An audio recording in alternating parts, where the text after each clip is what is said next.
Like करिए, subscribe करिए, bell icon दबाना बिल्कुल मत भूलिए। अबाउट इट बिल्कुल है ना? पाकिस्तान में लोग मेजर साहब मतलब ये नहीं कि वो आप मेरे सामने बैठे हुए, मैंने बहुत सारे लोगों से मतलब पाकिस्तानियों के साथ बैठ के उनकी बड़ी तारीफ करते हैं। मतलब ये अलग है कि जी, कहते हैं कि दुश्मन देश के जो है वो जी, फॉरेन जी। मिनिस्टर है, बट नहीं, मतलब he is a very intelligent person, no doubt तो अबाउट इट।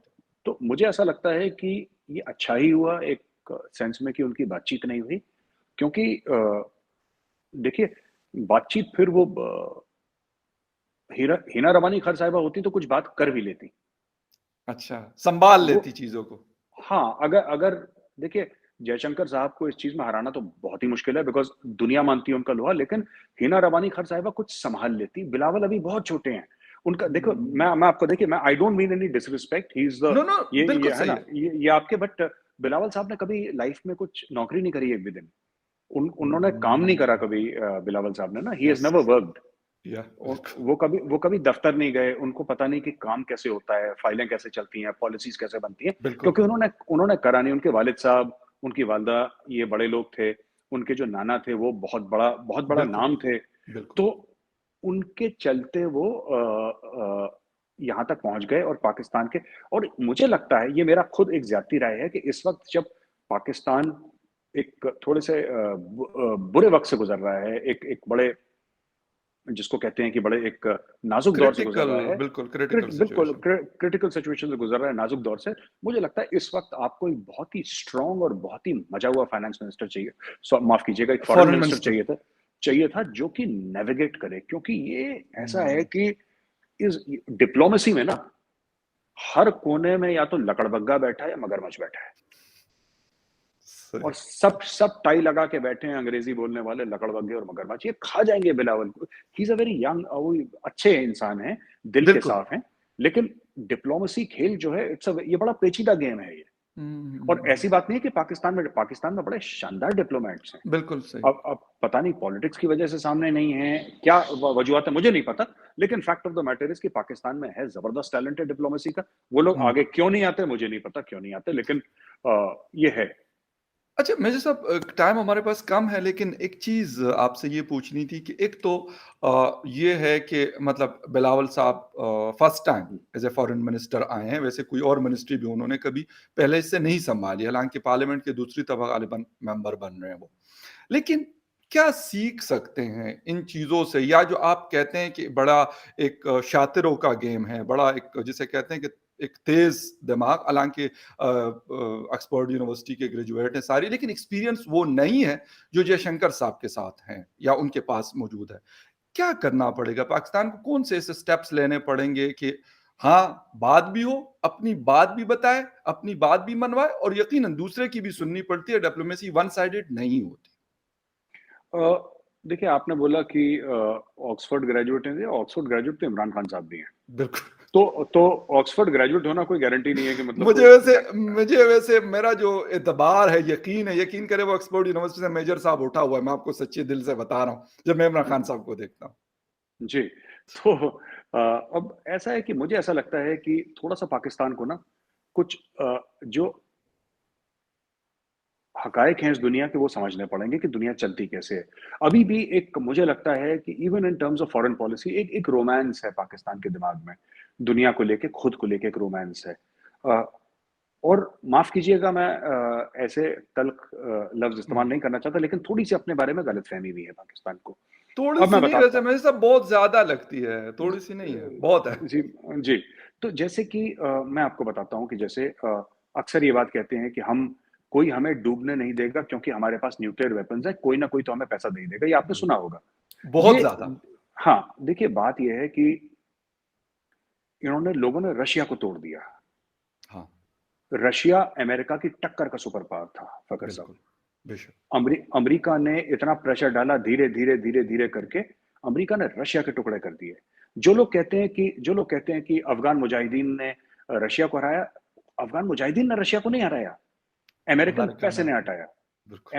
अमेरिका ने इस्तेमाल करके, सीआईए ने इस्तेमाल बेशक। करके उनको हरवाया। जो औज़ार थे, वो अफ़गान मुजाहिदीन थे, वो एग्जैक्ट। औज़ार थे। अब देखिए क्या हुआ, मैं आपको एक छोटी-सी चीज़ बताता हूँ। जी।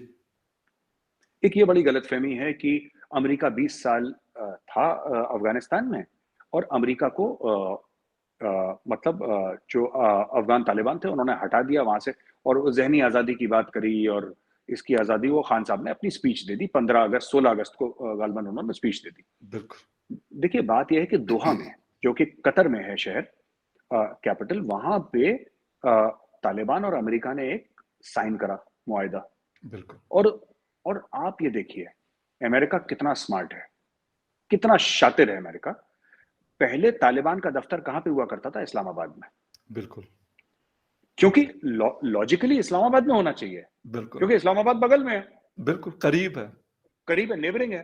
बिल्कुल। अमेरिका ने क्या करा, आज की तारीख में तालिबान का इंटरनेशनल ऑफिस कहां है? दोहा में, कतर में। बिल्कुल कतर में। कतर का लॉजिक क्या है?